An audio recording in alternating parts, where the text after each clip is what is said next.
waouh, waouh, waouh, mais quel passage. Excellent, vraiment bien. Waouh, puissant.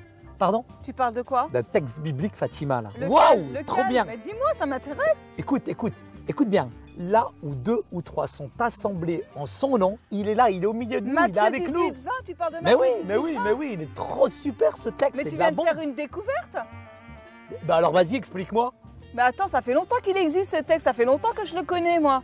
Et franchement, c'est un texte que j'aime beaucoup et qui m'encourage parce que de savoir que même si on est un petit groupe, Dieu est là, on n'a pas besoin d'être une grande foule pour qu'il soit là.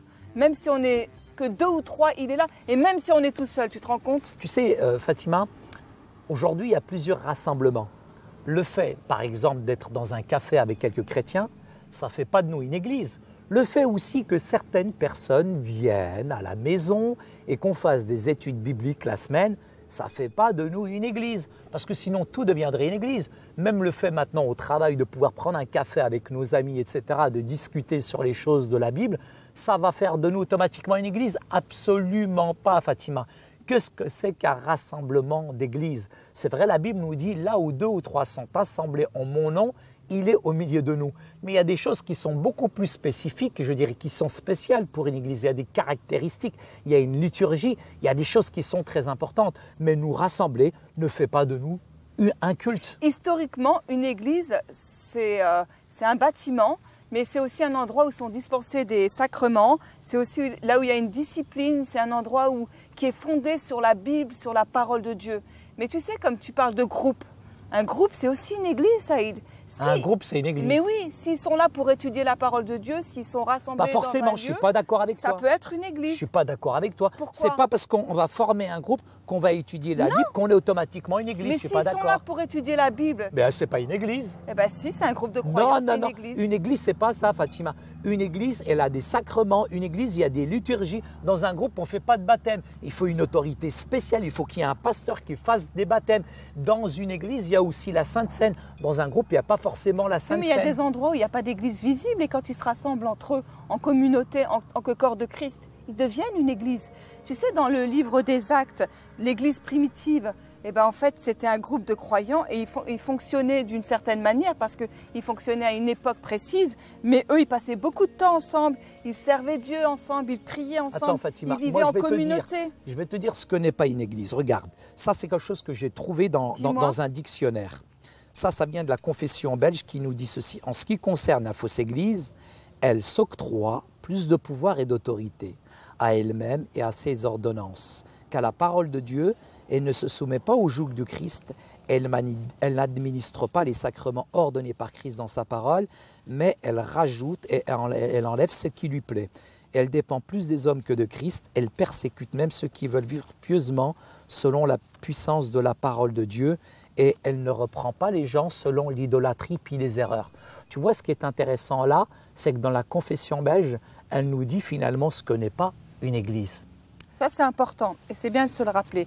Mais tu sais, moi, j'aime beaucoup l'exemple des Actes, de l'église primitive. Ils se rassemblaient. Pour moi, c'est un bon modèle d'église, c'est vrai. Ils se rassemblaient. Et ils se rassemblaient le premier jour de la semaine. Mais c'est vrai qu'aujourd'hui, on n'est pas obligé de se rassembler le dimanche. Non, en Afrique du Nord, c'est pas le dimanche. C'est ça, chaque pays est différent.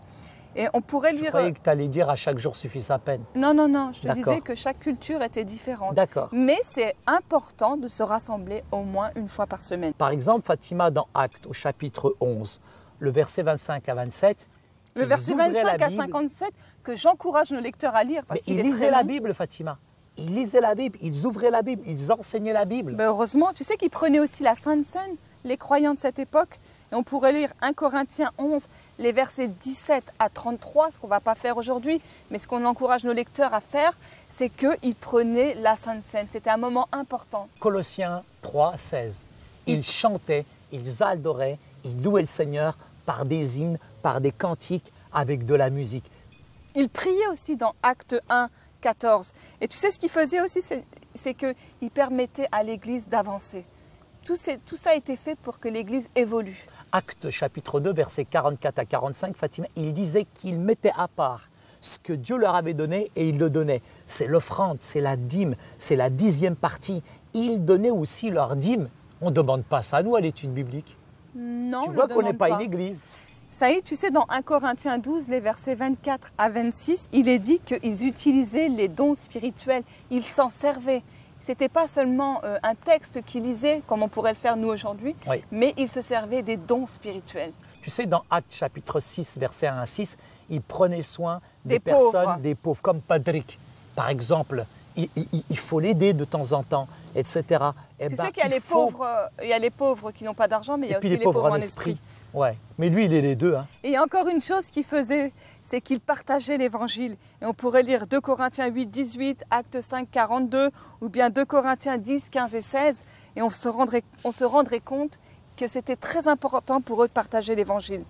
Tu sais ce que dit la Bible aussi, Fatima? C'est que parmi tous ces croyants se cachaient des loups, ravisseurs, qui étaient là pour véritablement détourner les brebis.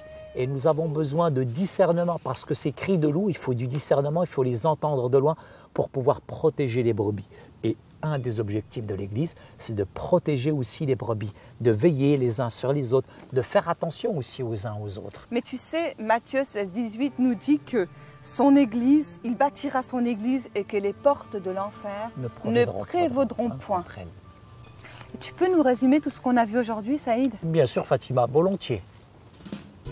Les marques d'une véritable Église sont la pure prédication de l'Évangile, la pure administration des sacrements et la discipline de l'Église biblique.